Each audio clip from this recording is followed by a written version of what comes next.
Hello. Welcome into the Fantasy Live Show. We are so excited to have you here with us. Kendall Valenzuela here, Dwain McFarland as well. Dwain, it's been forever. What's going on? How's it going? Finally. Yeah, I mean, well, we got to hang out once before. They've been trying to let us hang out. I know we really got used to hanging out on SiriusXM last season, but you and Ronas crushed it. So I feel like, I kind of got edged out there. Like I don't really have any shot at coming back because Ronas did such a good job.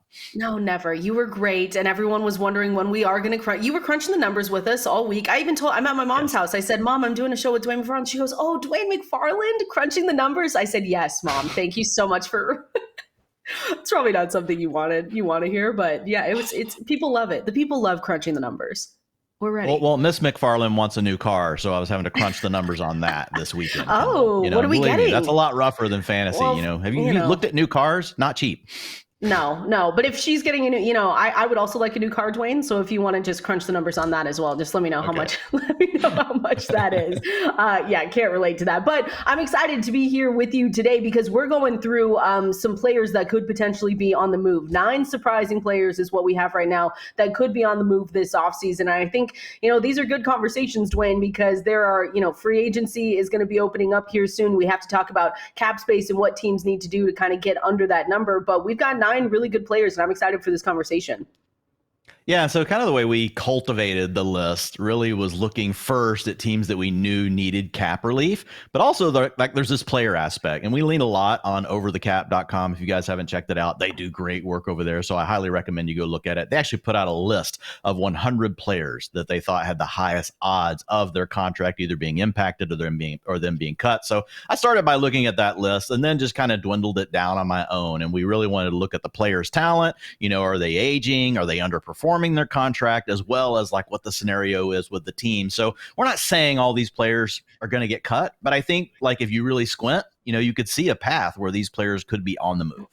Definitely. So everyone's going to know like players that are potentially just going to be cut, but we've got some ones that we threw in there that are potential ones that maybe they haven't been thinking about. So let's get into the ones that maybe people might know, but haven't been talked about enough. And we can start with the one and only Davante Adams, who was on the move, Dwain, and got with his BFF over there with the Jets. And now we kind of know the fate of Aaron Rodgers. And I think that's a really big conversation with it too, because when Davante Adams came over, he said that he was tied to Aaron Rodgers. And so with Aaron Rodgers going to be, they're moving on from him. It's a really interesting conversation here with the 2025 cap charge, right? $38.3 million, none of it guaranteed for Davante Adams. So when you look at this number, the Jets would clear $29.9 million if they cut him. And I think that's got to be something that they're looking at right now.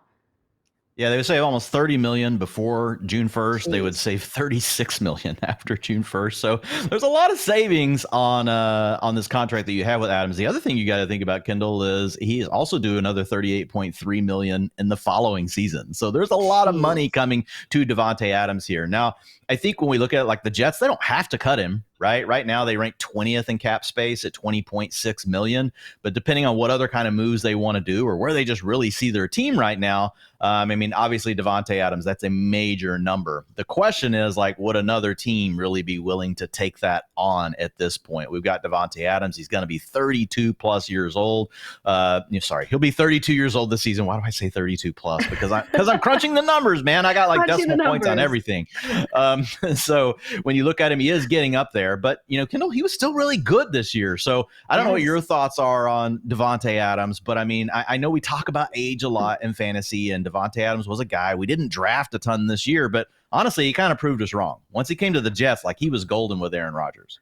He made me nervous because I was very adamant. I said, I'm not drafting. I remember doing a commercial for us for YouTube TV or something like that. And I was like, the player that I'm fading is Davante Adams. And then Dwain, when he left, I was like, oh no, this is not going to end well. And it's nothing that we can't expect that when we choose players that we're fading or not. But I had 0% of Davante Adams. And then when he went over there and then the connection really started with Aaron Rodgers, I think really it was, you had flare ups, right, of week I'm looking at week 9 against Houston, 22 fantasy points, 13.2 against Indy. But it was really after their bye week on week 13, once they, of course, played the Seattle Seahawks, because everyone can get better when they play the Seahawks. And then they go on. He was really putting up numbers. And it was the targets that he was taking away from Garrett Wilson, which I know we're going to talk about. But he really did. He really came on those 4 or 5 weeks, even in the fantasy playoffs, except for week 17 against Buffalo, 9.7 fantasy points in ESPN scoring. But he really did. You could see the connection was still there. And I was nervous that I didn't take him. But overall, it didn't kill me that I didn't have too many Davante Adams shares. Yeah, I mean, after the bye week, he went, like you mentioned, he went absolutely nuclear, 23.4 fantasy points per game. Now, that includes week 18 when a lot of you aren't playing fantasy, but still for our purposes of looking like, can the guy still play? He was clearly producing, from a fantasy level. And one of the things we were really concerned about with Davante Adams was his ability against man coverage. It had really taken a dip over the 2 previous seasons. But when we wrote about that and talked about it last offseason, the one note that we did throw out there is that, look, yards per route run, all these data points can be really impacted by quarterback play. So, right, if you've got a quarterback that, doesn't throw the ball on time, you're coming out of your break against man coverage, you may be open, but by the time the quarterback gets you the ball, now you're no longer open because the timing was off. That can take away from your yards after the catch. That can be the difference between like a touchdown and being tackled at the 3-yard line. So there's a lot of little nuance that goes into play. And so we knew that with the Raiders, it hadn't been an ideal situation for Davante Adams, especially as far as his timing, and his chemistry went with his quarterbacks there. And he clearly had that back with Aaron Rodgers. So he will be 32, like we mentioned, but when you look at it, he had a 30% target share. That's still wide receiver 1 territory if you look historically back at the league as far as fantasy goes. A 2.07 yards per route run, not like at his peak powers. Kendall is a guy that used to be at 2.5, 2.4 regularly for about a 3 or 4 year stretch. So he's taken a little bit of a step down, and obviously, like, time catches up with everyone, but I don't think there's any way that we can look at Davante Adams and just predict because he's going to be 32, he's suddenly going to fall off. Could the cliff happen? Yes. Every year that you move past age 32, 33, 34, there's a bigger chance that you do hit your cliff, but it's really hard, honestly, for us as analysts to predict when it's going to happen. And I think that Davante Adams did enough last year to think that, he's still got gas left in the tank. I mean, we can go back, Kendall, and look, wide receivers since 2011, at age 32 or above to put up 15 or more fantasy points per game. Obviously, Davante Adams just shy of that last year because he wasn't quite 32. But Andre Johnson, Anquan Bolden, Antonio Brown, Julian Edelman, Larry Fitzgerald, Reggie Wayne, Roddy White, Steve Smith, and Wes Welker. And I think the interesting thing about Adams is he's still doing this playing on the outside, like Andre Johnson did. Antonio Brown also did. But all the rest of those guys mostly moved to the slot. Right. Reggie Wayne moved to the slot late in his career. Larry Fitzgerald moved to the slot late in his career. So I think it's very impressive that Davante Adams is a guy still playing on the outside, is putting up the kind of numbers that we would expect from some of the young studs in the game. I think it's going to be really interesting too if he follows, like, Dwain, who wants Aaron Rodgers right now? Because he's going to be someone that's out there and he's going to be a talking point. But is he really going to continue following Aaron Rodgers, or is he going to land somewhere else? Like, we have all these wide receiver needy teams that we're going to talk about. It's the Commanders, it's the Chargers. Like, does it depend for you when we're looking at it? And obviously, we're just going to it's a wait and see scenario. But if he follows Rodgers, where does that put him? Or if he lands with a younger quarterback like a Justin Herbert, like a Jaden Daniels, how much would that push him up your ranks? Well, I think it's kind of easy when you think about like kind of winnowing down like the potential trade partners here for Adams because his contract is so huge. Well, first of all, like the team that we're looking at has to have like major cap room, right, to take him on. So that immediately eliminates a lot of teams. Now, we know that things can happen. You can rework the contract in a way that's more friendly to the team. There's a lot of things that could go on that could make him someone that he could move to some teams we're not going to talk about here. But first things first, looking for a team that doesn't, isn't salary cap strapped. And then you're also looking for a team, Kendall, that's in a winning window. Now, I do think, depending on where Aaron Rodgers lands, he could add another team to this list because we don't know where Rodgers is going to land or if he's going to land anywhere. The other criteria here is if the team needs a wide receiver. So you mentioned some that I had thrown in our show sheet here. The Commanders, Obviously, a team that was in contention down to the wire last year. Obviously, they got blown out, by the Eagles in that game. But, you make it, you get a win in the playoffs on a team that nobody really expected a lot from. You got a young quarterback in Jaden Daniels. You have Terry McLaurin. But it'd be nice to have a wide receiver, too, to go with him. They were doing it with Olamide Zaccheaus. We had Diami Brown out there contributing. Luke McCaffrey wasn't able to really get anything going. Ultimately, like Zach Ertz was like really their next guy beyond Terry McLaurin. So I could see Adams making some sense there. They've got the cap room. They need it. They're trying to win. I think the other one would be the Chargers and the Packers, kind of in similar situations. And to your point, any of those places, I would feel good because I like the quarterbacks. Exactly. If you go to the Chargers, you get Herbert. Like, we loved Herbert with Keenan Allen. Like, Keenan Allen, man, when he had Herbert, even as an older player, like, this is just one of the best wide receivers in fantasy. Packers, that would kind of be funny because he came from the Packers. And then you put LOL in parentheses just for people to know. Like, that's funny.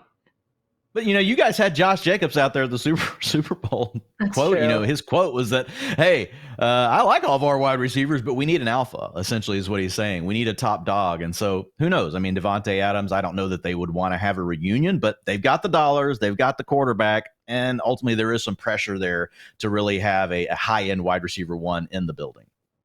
Let's talk impact on Garrett Wilson, because Dwain, that was, he never got those squeaky wheel games. We could tell, and there were rumors that there might be a trade coming on the horizon, that in the offseason they might have to look to move him if Aaron Rodgers stays because he was so unhappy. And you could see why. I mean, when we talk about the target share, when you look at I think it was 11 games total that Aaron Rodgers, Davante Adams had, Adams was targeted 112 times, third most in the NFL, and then Garrett Wilson had 87 of those targets. So you could tell that there was a little bit of strain on that relationship. But now, starting with Aaron Rodgers being on the move, potentially and more than likely Davante Adams, what does that do, and what's the impact on Garrett Wilson for you?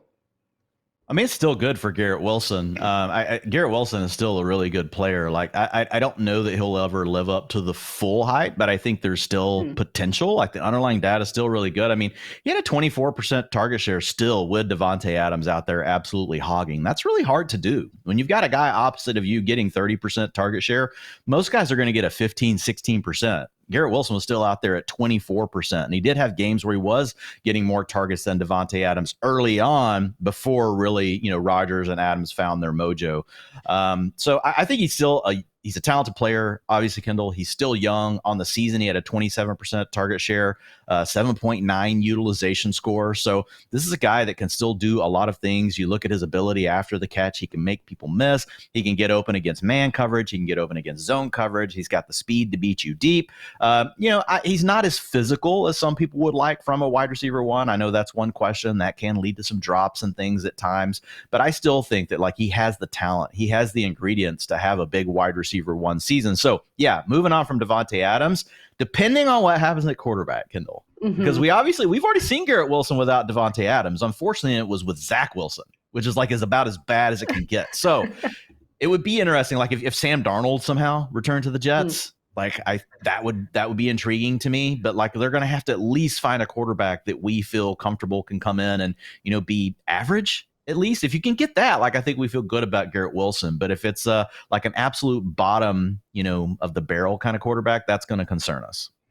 Let's go on to the Seahawks, and hopefully you have nice things to say about them, Dwain, because I'm just a little bit sad about it, but it's fine. We don't need to go there yet. But the two players that we're kind of watching with the Seattle Seahawks, DK Metcalf and Tyler Lockett. Now, for me, when I look at it, I think my bias leans towards them cutting Tyler Lockett. But when you look at Tyler Lockett's cap, right, $30.9 million, DK Metcalf's cap hit $31.9 million as well. They've got a new offensive coordinator coming in, Dwain, that hopefully helps everything in Clint Kubiak, and he has come out and said, DK Metcalf, we have to find ways to utilize both him and JSN. So it feels like to me, Tyler Lockett would be the odd one out of this one just because of his age. I know he's done so much for the Seahawks on and off the field, but with that cap hit, it does not feel right. And there was an odd man out last year, and we know it was him. It felt like too, Dwain, and I'm curious what your data shows. It feels like the age finally did catch up to him, because I would always draft him, especially in best ball, because I would feel like he was still undervalued. And even doing that this year, I looked back and I said, wow, okay, these shares that I had of Tyler Lockett, he just didn't really outperform his ADP like I wanted him to. So for me, I think it's Tyler Lockett here, but what do you think? Yeah, I mean, Lockett had really shown signs of deterioration over the last three seasons.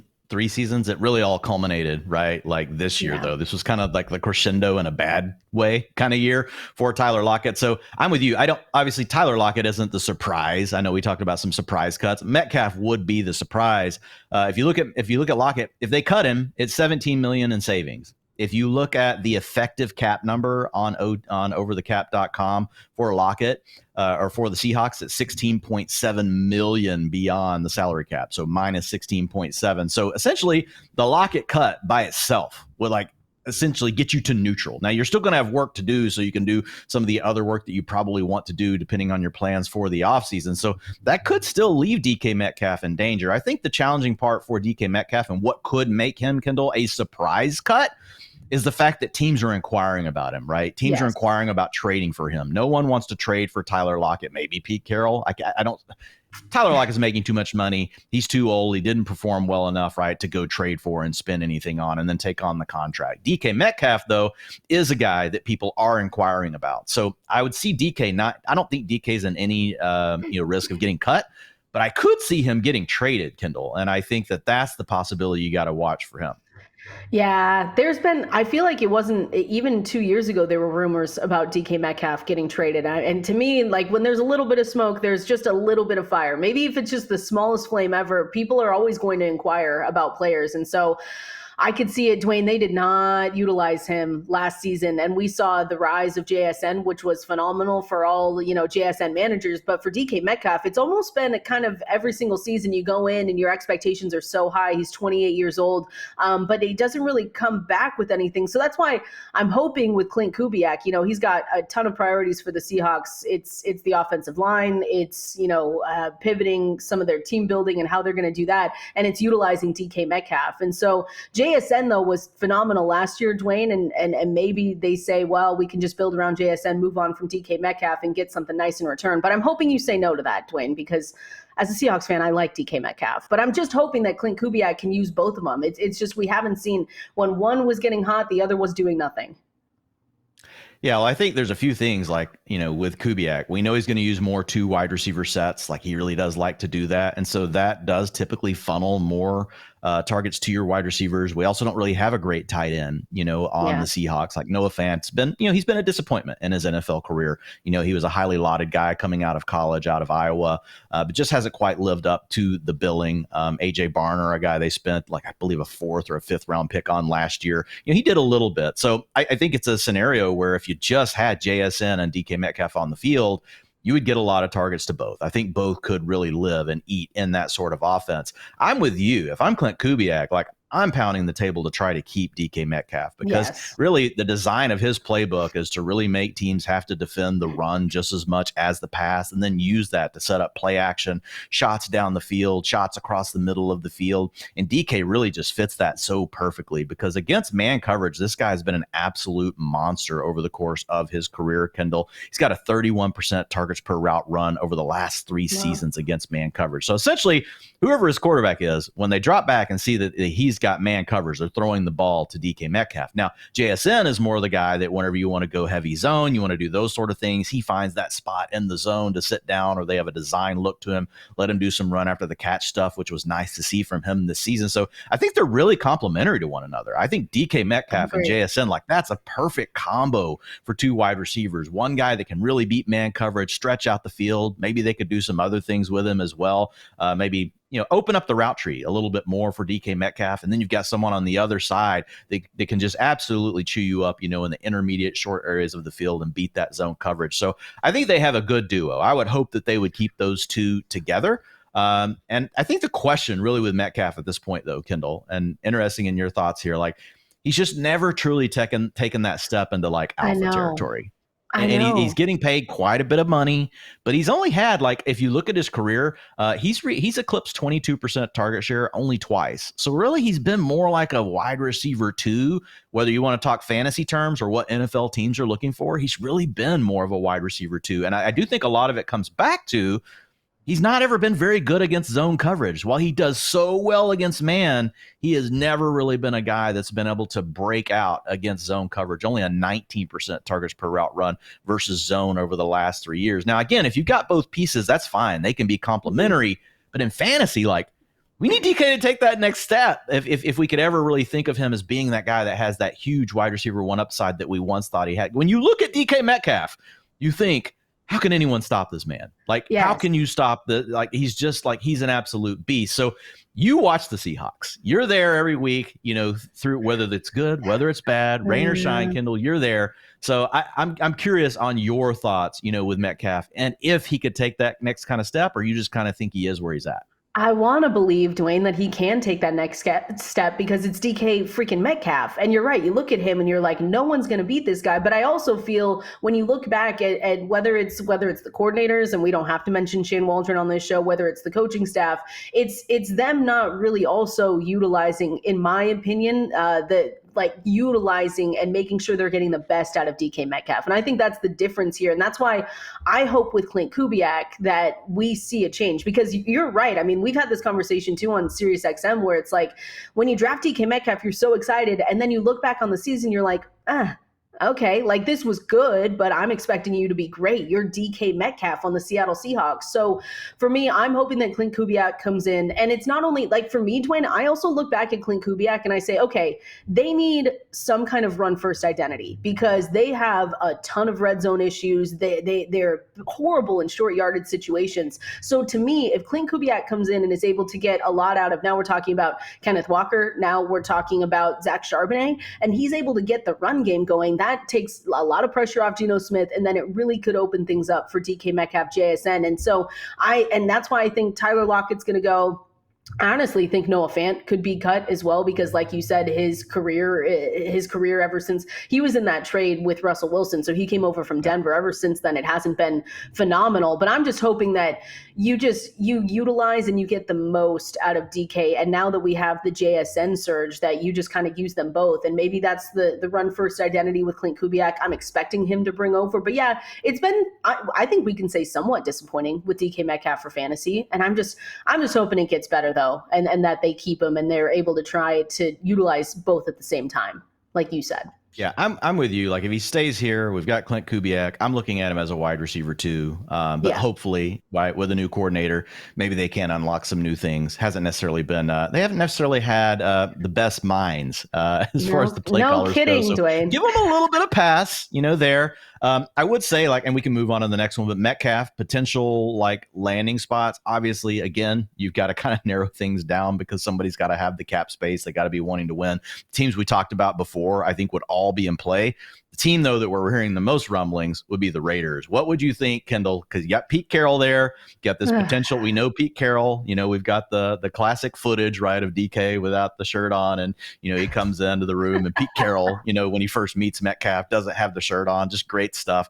What would you think about Metcalf if he landed with the Raiders? Is that just does that petrify you because of the quarterback scenario? Yeah, it makes me so scared because what do we do?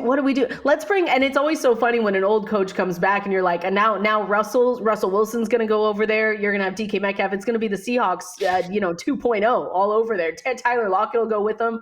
It does terrify. It does terrify me though, but they had a good relationship for what it's worth. So I could see it. Any Seahawk that you see out and about, everyone just assume that they're going to be linked to the Las Vegas Raiders with Raiders Pete have a Carroll ton of cap over there. space, Kendall. They do. They're 85.7 million effective cap space. Technically 93 million. But yeah, this is a team that the second most behind the Patriots. So they're the kind of team they could go make a move for a DK Metcalf.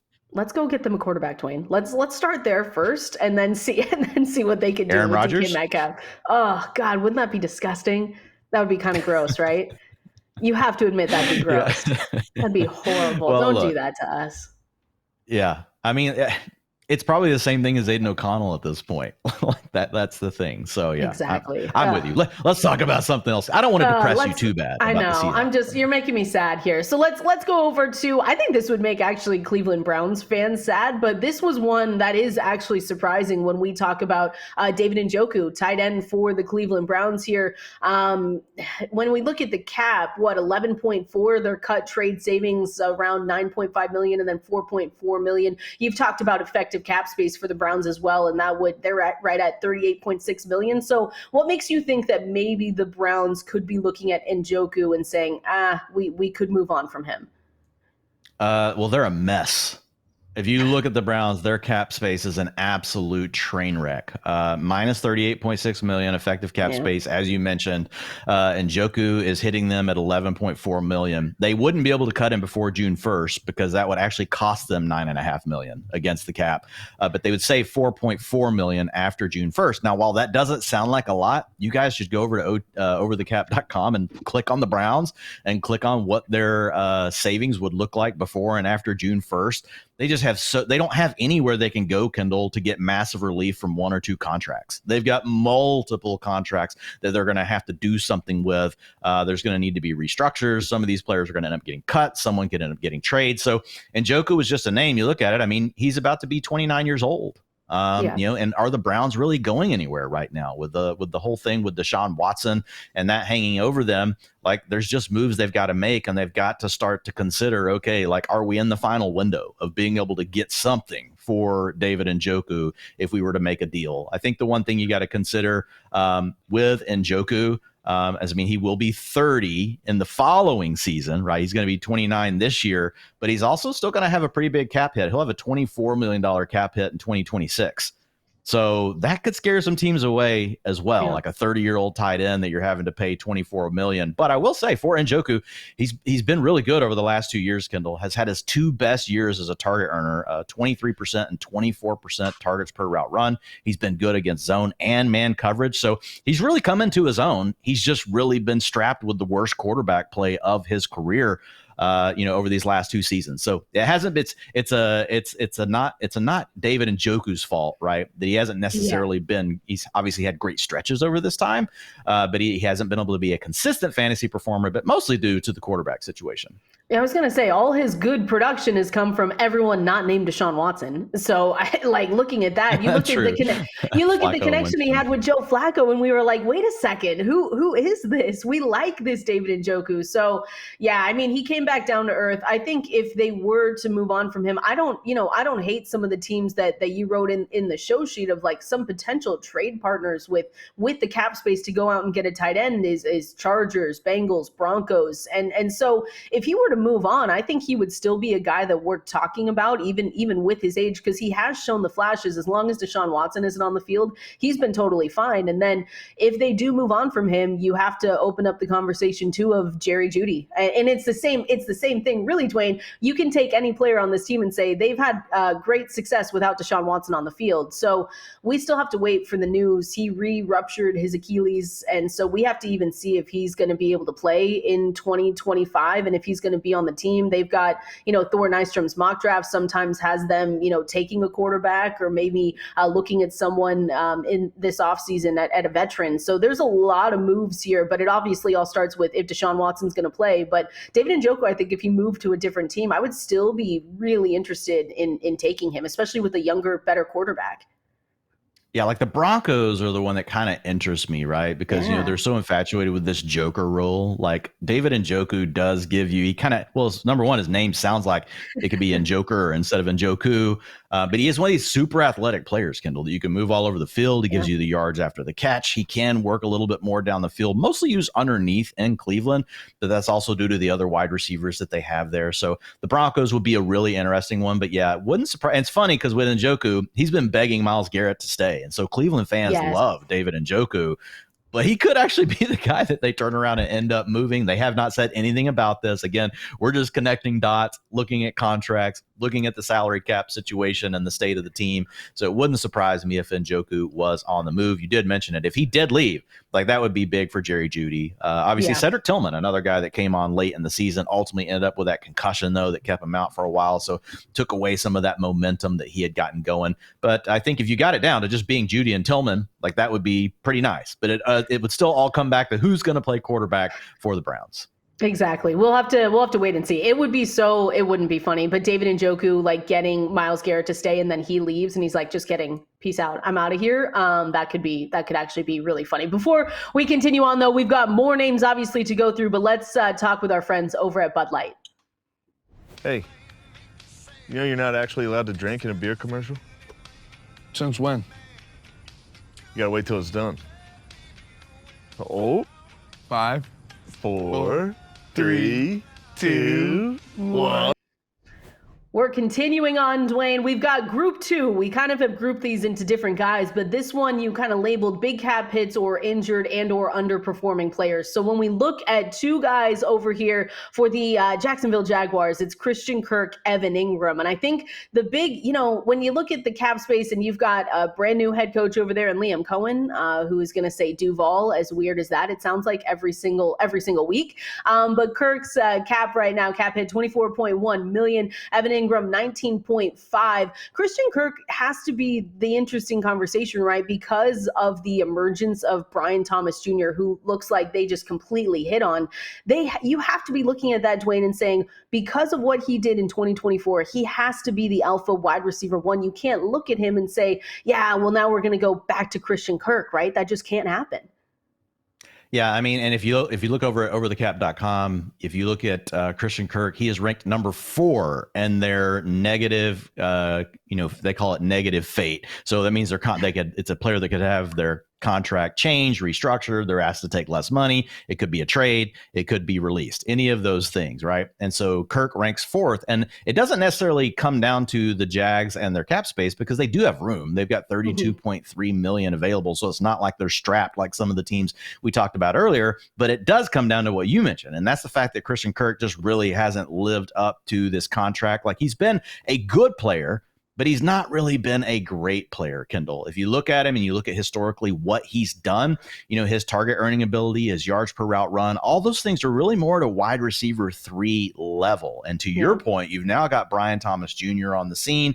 We're also talking about Evan Engram here. They would save $16.2 million if they cut Christian Kirk after the June 1st deadline, $10.4 million if they want to cut him before that. So he is a player that can be moved in a trade as well. He'd be a little bit easier, honestly, to move in a trade than some of the other, teams or some of the other names that we talked about earlier, because their contracts are so huge, like a Davante Adams. So when I look at the talent, for Kirk, I think he's still a good player. I just think he's not quite worth what they're having to pay him right now, especially with that emergence of Brian Thomas Jr. And then the other player we got to talk about here, like Evan Engram. Evan Ingram's going to be 31 years old. So, I mean, he's getting up there in age. He's definitely shown us flashes over the last 2 seasons. He's actually had his 2 best years ever, Kendall, as far as his target earning ability, 26% and 23% targets per route run over the last 2 years. So Evan Engram really looking more like that first-round pick that the Giants spent on him multiple years ago. But at the same time, like, do they really want to keep all these wide receivers and tight ends at this price tag? So is it going to be a Kirk? Would they rather keep Kirk because he's a little bit younger? Or would you rather keep the tight end because he plays a different position? If you got Brian Thomas Jr., you also overpaid Gabe Davis. Like, someone's got to help the Jaguars with some of this stuff. So you overpaid Gabe Davis last season. So yeah, a lot of moving parts here with the Jaguars. But when I look at this one, it's not like they've got to do it, Kendall. But it wouldn't surprise me if one of these players ended up on the move between Evan Engram and Christian Kirk. Yeah, and Christian Kirk, for me, like you said, he's just been kind of disappointing, right? You think to yourself, okay, well, he's got all the talent in the world, but hasn't really lived up to it. And he's exited the last 2 seasons with pretty bad season-ending injuries. So, like you said, 29 in November. So he's still young. But I do think if you had to ask me between the both of them, that seems like one where they trade or release him this offseason. Save some money, like you said. If he's moved after June 1st, they'd save $16.3 million in 2025. They would would have a dead cap number of 7.7 in 2025, 5.7 in 2026. But you have Brian Thomas Jr. there. It's just continue to build around him, feed him as well. Evan Engram, I still like Engram. His connection with Trevor Lawrence hasn't been bad necessarily. They really do have a good connection. So I think for me it's Christian Kirk, but listen, he's still talented though. Depending on where he lands, I feel like we'd still be talking about Christian Kirk. It just wouldn't be in the same capacity, right? It'd be wide. Where would you put him? Low end wide receiver 2, depending on where he was. Yeah, I think that's the most you can do with him because he's never really shown from a talent perspective that he's more than really a wide receiver 3. He'll give you games above that. I think the best landing spots for him, Patriots would be a good one. Josh McDaniel has a strong history of, using the slot wide receiver. They obviously need help there. And so when Josh McDaniels was there with Tom Brady, obviously we had names like Julian Edelman, we had names like Wes Welker. Christian Kirk, stylistically not the same kind of slot wide receiver as those guys. He's more of a vertical one, but it's wide open there. And he is a guy that you could make a trade for. The other interesting one, Kendall, would be the Rams, depending on what they do at quarterback. Because again, another slot whisperer in Sean McVay, and he likes to use those slot players more vertical down the field. I think that would be the best fit for Christian Kirk's skill set, depending on what the Rams want to do. The Rams are also very good at just finding wide receivers out of nowhere and turning them into something. So who knows if they would really be willing to make some sort of a trade. They kind of got burned on the Robert Woods thing back in the day. Brandon Cooks gave them some nice seasons, but never quite lived up to what they wanted. Same thing with Sammy Watkins. So I don't know if they would be willing to make a trade. They do have enough cap space if they wanted to make it work that they could do it. And I think those would be the two spots where I would feel the best right away about Christian Kirk. And let me just say this too, Dwain, because this is the other interesting part of this conversation is that these moves might be happening. People might be, calling about DK Metcalf, calling about Christian Kirk. The wide receiver class in this upcoming draft is not good. So if you're thinking about, making these moves, the wide receiver class isn't very deep. And I think that's the other interesting part that Thor Nystrom and I have talked through is that, these moves are going to be really pivotal for some teams because you're not going to find as much depth. It's a lot of good running backs. It's a lot of good tight ends, but at wide receiver, it's a little bit different. So just something to keep in mind there for everyone else. Let's continue on to another name, a potential cut candidate in Mark Andrews. Dwain, did you hate the drop so much that you said, you know what, it's time for them to move on? He lost them everything. You got to go. I'm kidding. I know you did not do that, but Mark Andrews, beginning of the season, don't you think that it had to have been the car accident that made him not play up to our standards, right? Because he was someone that we were saying, should we cut him from our fantasy teams? Should we bench him? And hopefully a lot of people did bench him for the beginning part. It was just a weird start, Dwain, and then he got going and it was okay. But what have you seen with Mark Andrews and what's his kind of cap implications right now? Well, it could have also been the injury from the year before, right? He essentially had the same injury as Tony Pollard. We saw that take a year and a half for Tony Pollard to recover from. So that tightrope surgery that we've talked about. So that could have been some of the issue with Mark Andrews. The big thing here is just looking at the Ravens. They've got $2.9 million in effective cap space. Obviously, they're in their Super Bowl window. So we're not predicting that Mark Andrews gets cut or anything. But they've got Isaiah Likely sitting there. They've got a bunch of other tight ends they kind of like. So it's a player that's getting older. He'll be 29 this next season. So, he just kind of fits some of the criteria. And then you look at the fact that he's coming off of his worst season since his rookie year with a 19% targets per route run. His worst year also since his rookie season as far as yards per route run at 1.88, which is still really good, by the way. Like that is like borderline high-end tight end 1 territory. So I don't think that Mark Andrews is necessarily washed. I do think the injuries could have been part of the issue for him, but they've just moved to this rotation where they're letting Isaiah Likely play a lot more as well. So you have to start to ask yourself, like when the Ravens, they look at their roster, they think about the things that they've got to do, like what could be a potential player to move. And the things you start to look for are any potential signs of deterioration in playing as far as their talent goes, as well as the cap hit you're going to take, and then looking at their age. And those things all hit against Mark Andrews. They would save $11 million if they moved on from Mark Andrews before or after the June 1st cut deadline. So I do think he is a candidate that could be on the move. Obviously, again, Ravens a really good team. So I think they'd rather keep him, but if they were forced to, there's some tough decisions you have to make if you're a team like the Ravens. Yeah, and like you said, Isaiah Likely, he's been nice. Caught 30 passes, over 400 yards, 5 touchdowns this last season, and like you said, he's been turning into a good tight end. I remember when we were at the Super Bowl a couple weeks ago and talking to, I can't remember who it was, but a former player did say that they really like Isaiah Likely and to keep an eye on him for the future because he could really have this potential breakout. So you've got someone younger than Mark Andrews, obviously there, and someone that has shown that he could potentially take on a bigger workload. So, it could be interesting. What have you seen though? Like how much of a difference, how different was it this past season between Andrews and Likely? I know that we just talked about the injury and stuff, but when you look at any of your crunch the numbers, Dwain, what did anything really stand out to you there? I think Likely's good. I don't think he's great. Some people act like Isaiah Likely's an absolute just beast. He does show up in these, we saw it right away in week 1 against the Chiefs. He can show up in a big way. He can have these monster target games, but whenever you zoom out and you look at him over the course of his career, he's not a high-end tight end one as far as his target earning ability, yards per route run, all those different things. And this is on a team, this year that was really looking for an identity in the passing game. Like Zay Flowers was their leading target earner, but it's not like anyone else was out there just, taking away all of these targets. It was really wide open for anyone to step forward. So I like Isaiah Likely. Obviously, if Mark Andrews moved on, he's going to be inside our top 12 tight ends. I don't know if I would be as hyped about Isaiah Likely as some people are going to be, but he would definitely be in the conversation, like maybe even in the top 7 or 8 tight ends for me. That's probably about the range for him. So I like him, no pun intended, but I don't love Isaiah Likely. He would have to take another step in his progression in his career to really make us think, oh, wow, we didn't necessarily see this coming. He's now this elite tight end one. He hasn't quite shown us that to this point, but still a really good player. Mark Andrews also, though, him leaving could be a blessing for him because he wouldn't be in the timeshare that he's in with Isaiah Likely. If he could land somewhere else where he's getting more playing time, Kendall, he could be really good still in fantasy football. Do you have a favorite landing spot? If you had to pick one for Mark Andrews, where would it be?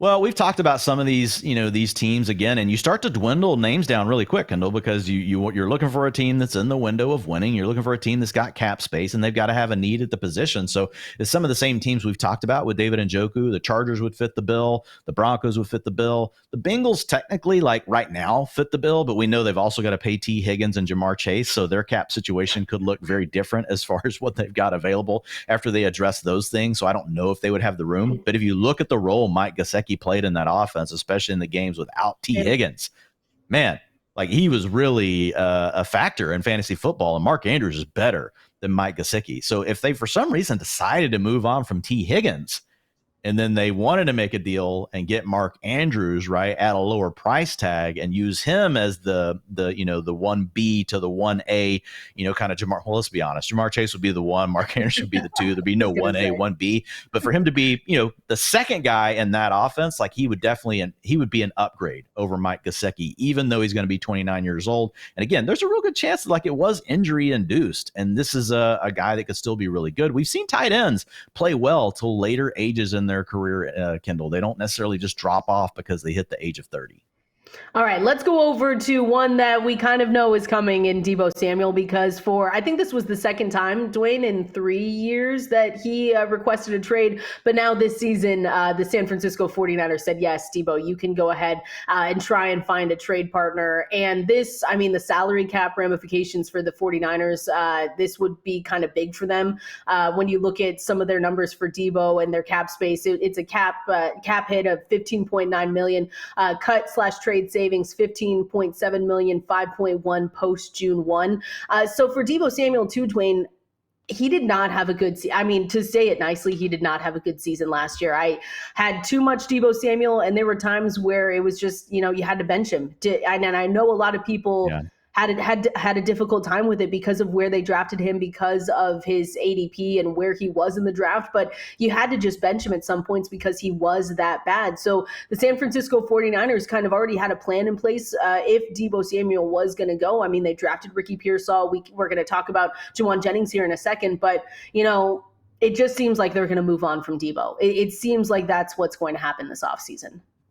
Yeah, and they'll probably have to wait for the June 1 deadline, because if they cut him before, it's actually going to hit their cap negatively, $15.7 million. But if they do it post June 1, they save $5.1 million. The 49ers aren't in a situation where they have to cut him. They've got $48.3 million, so they're actually in a pretty good spot right now, but also about to have to give a deal to Brock Purdy. He's not going to continue to play on that minimum contract. So it's a scenario where there's a lot of dominoes falling for the 49ers. And you mentioned it, Kendall, we've got a player that's going to be 29 years old. It's really similar to the conversation we just had around Mark Andrews. He had career lows, 17% target share this last season. That's the lowest we've seen from Deebo, and a 1.60 yards per route run. So when he had the ball in his hands, not necessarily doing as much as what we had seen in the past. Now, some of that can be, again, tied to injuries that Deebo's dealing with. This is a player that deals with a lot of injuries.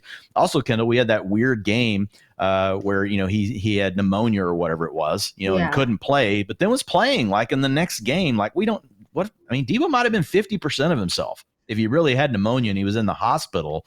Like, how good was he for the next month? That could have had a major impact on his performance as well. But the bottom line is, what these teams care about the most, Kendall, is what have you done for me lately? And when they look at what they got from Deebo for the dollars that they're spending, and they look at all the other players they have, how you just mentioned Juwan Jennings stepped up in a big way. You spent that first round pick on Ricky Pearsall. You just give Brandon Ayuk a big contract extension last year after his holdout, obviously still recovering. Those are things that are just, that makes Deebo Samuel a guy that you can move. And so he's now requested for it. So, yeah, I think he will be on the move. I'll tell you the team, like, that would be really interesting to me. We've talked about this team, once before. We mentioned the Commanders earlier whenever we talked about Davante Adams. But if you look at Cliff Kingsbury, like, this is a guy that's infatuated, Kendall, with getting players the ball right at the line of scrimmage. Does it a lot. He did it with Terry McLaurin this year. Terry McLaurin, saw more screens than what we're used to seeing him get.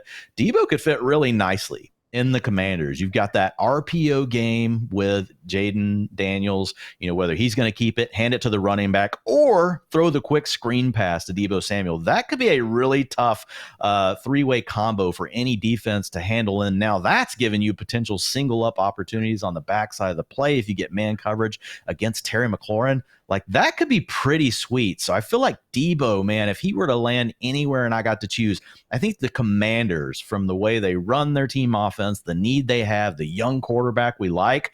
Could you imagine if Deebo really isn't washed and, maybe it was the pneumonia injuries and he's super motivated and he comes out and he's just playing like we saw 2-3 years ago? I think the Commanders could be an amazing place for Deebo to land. I think you're just saying that for Matthew Berry. Shout out to the big boss here. But I do like, listen, I do like that one, because part of me, Dwain, like you said, 29 years old, and he's coming off his worst season, I believe it was ever, when you look at all the numbers and what he was not able to do. 806 scrimmage yards, 4 touchdowns. Career lows from 2020, where he played just 7 games. So to me, I want to believe that it might have just been an outlier, that he was, like you said, he was sick. He was banged up in the season, but it was so disappointing too. And I did have a good amount of George Kittle, but Dwayne, George Kittle had the season I thought Deebo Samuel was going to have once Brandon Ayuk went down, because we always talk about how this team has just so many mouths to feed and we never want injuries, but once one goes down, someone's going to step up. And it was not Deebo Samuel this year. It was George Kittle. Had a phenomenal season. So yeah, to me, if Deebo is moving on, or if they're moving on from him, you get, still big George Kittle games. You still get Brandon Ayuk there. And then, the 2 other pieces, Ricky Pearsall, Juwan Jennings. I'm curious, out of the 2 of those, between Pearsall, Jennings, do you like one more than the other in this scenario if Deebo Samuel were to leave? Pearsall's got the draft capital, but Juwan Jennings just balled out. He was good, yeah. Year. It's like, once you have Brandon Ayuk gone, you're looking at Juwan Jennings had a 28% target share. That's just astronomical. Like, this guy, he just came out of nowhere. So obviously, I know it's Juwan Jennings has been known for picking up these key third downs. He's been a really big player for him in specific moments over the last 2 to 3 seasons, but he really came through as much more than that this year when given more playing time, and honestly just really blew me away. You don't normally see guys that for their career have had target shares, target rates similar to what we've seen with Juwan Jennings, also yards per route run, all those sort of things, be in the low territory that he was in, suddenly turn into this amazing player that we saw from Juwan Jennings this fantasy season. But outliers do happen, and he was one of them. And now that he's done it, like we have to pay attention to him. So I think I'm still leaning, with Juwan Jennings. Ricky Pearsall did not grade out like super well in the rookie supermodel last year. He was fine, but looked more like a round 2 pick, right? Not a round 1 pick that the 49ers spent on him. Now look, it was a pick at the very end of the first round, so you can almost call that a round 2 pick anyway. So not going to like nitpick that too much, but I do think I lean to Juwan Jennings. Like he's just got that tough ruggedness to his game, Kendall. He can block in the run game. That's still a question for Ricky Pearsall. We know that Shanahan's going to want to come out and run the ball and have someone on the field that can help open up the running game. And I do think that's Juwan Jennings over Ricky Pearsall right now. Now, having said all that, like it's an offense we love. So I would want exposure to all these players, right? I would want exposure to Ricky Pearsall as well. But if I had to choose between them, I do think Juwan Jennings right now would be the guy I prefer. Let's go over to the last name here that we have for the potential 9 players. And it is, again, not one that's a surprise because the Rams kind of told us that they will be seeking a trade immediately. That was maybe a month ago, a couple weeks ago, for Cooper Kupp. So listen, Cooper Kupp has been good in fantasy football. This past season, though, it wasn't necessarily what we wanted. And so the Rams, I think they'll save $15 million in cash, $7.52 million against the salary caps. And then if they release him without a post June 1 designation, they absorb $22.2 million as well, Dwain. So there's a lot that you have to look out here for Cooper Kupp, but they've already come out and said like they are looking, and if someone wants to come out and get Cooper Kupp and trade for him, they are open for business.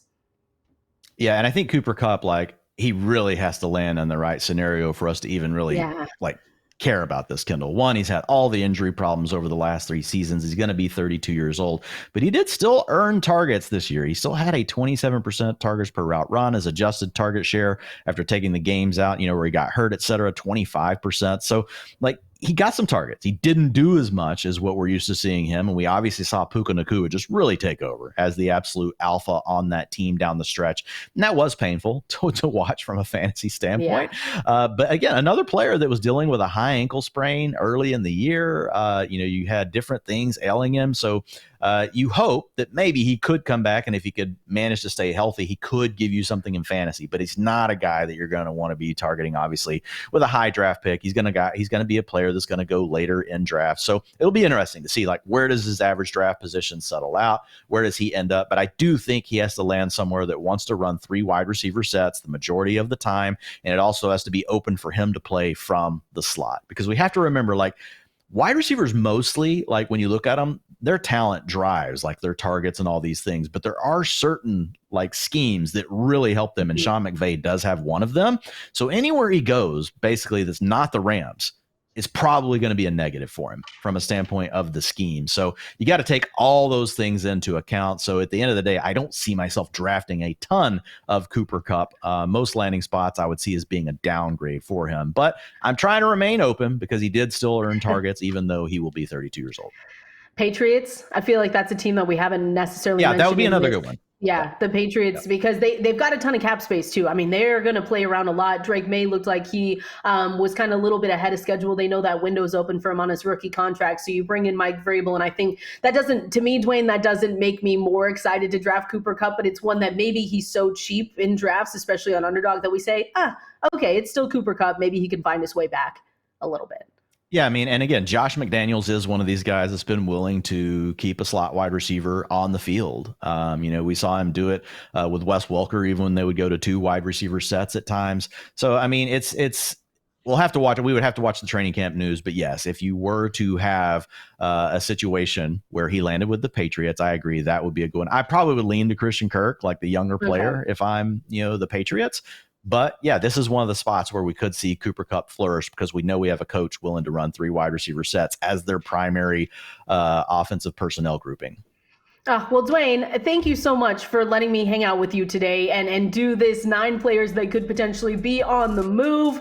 This is one where, like I said, this is going to have huge implications for fantasy football. So it's going to be exciting to see all these moves start to happen in the next couple weeks. Appreciate everyone, as always, joining us here today. FantasyLife.com. That's where you can go subscribe to the newsletter and check out all of our articles 100% free. And we'll be back soon, Dwain, right? Soon. We'll be back. Absolutely. We'll be back soon. All right. Appreciate everyone.